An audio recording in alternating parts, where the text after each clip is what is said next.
Di ara. Suzuki F6E pa rin ang ating hilutin. Ang gibati na balatian, narinig naman natin ang andar ay parang may gigaling na bato. At kita din natin na di pa masyadong mausok. At kung papatayin natin ay mahirapan na tayong magpaandar uli. Ang gagawin natin dito, engine overhaul at ibaba natin yung transmission kasi yung saba na narinig natin ay nasa transmission yun. At ating ayusin din ang starter.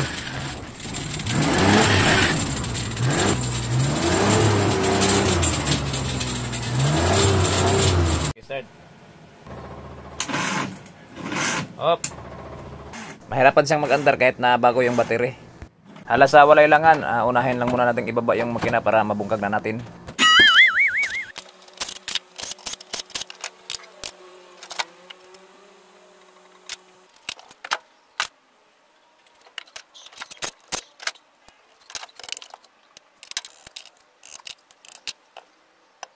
At pagkatapos nating nabungkag yung makina, mag-resurface na tayo dito sa cylinder head at saka magpalit din tayo ng valve seal.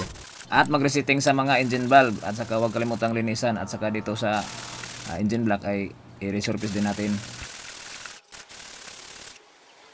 At pagkatapos nating na-resurface ang engine block at saka cylinder head, linisan natin dito ng konti. Mga kinamagulangan lang yung buling ang tanggalin natin. Ano ginagawa mo? At pagkatapos nating nalinisan dito ng konti, mag-assemble na tayo para mahumana at saka makapaningil na rin tayo.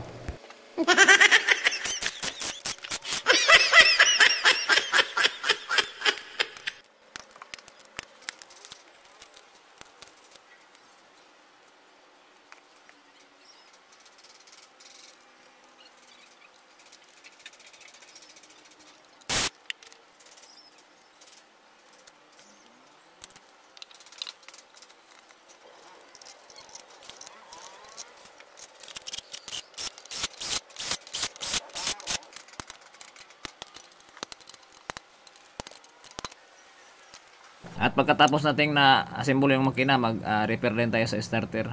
Kita natin na nagpalit tayo dito ng carbon brush.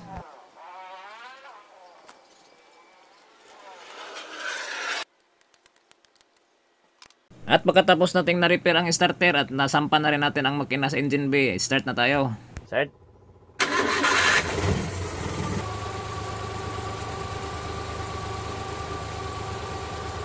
Siyempre, huwag kalimutang mag-revolution para dako-dako din ang ating masingil.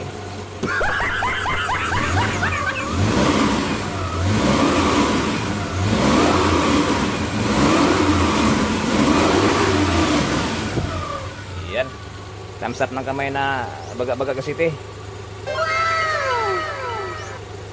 Okay na. Atras una abante na tayo dito. Yan, kita natin na malakas na mag-ikot yung gulong. At saka wala na rin usok. Okay na. Kumbati.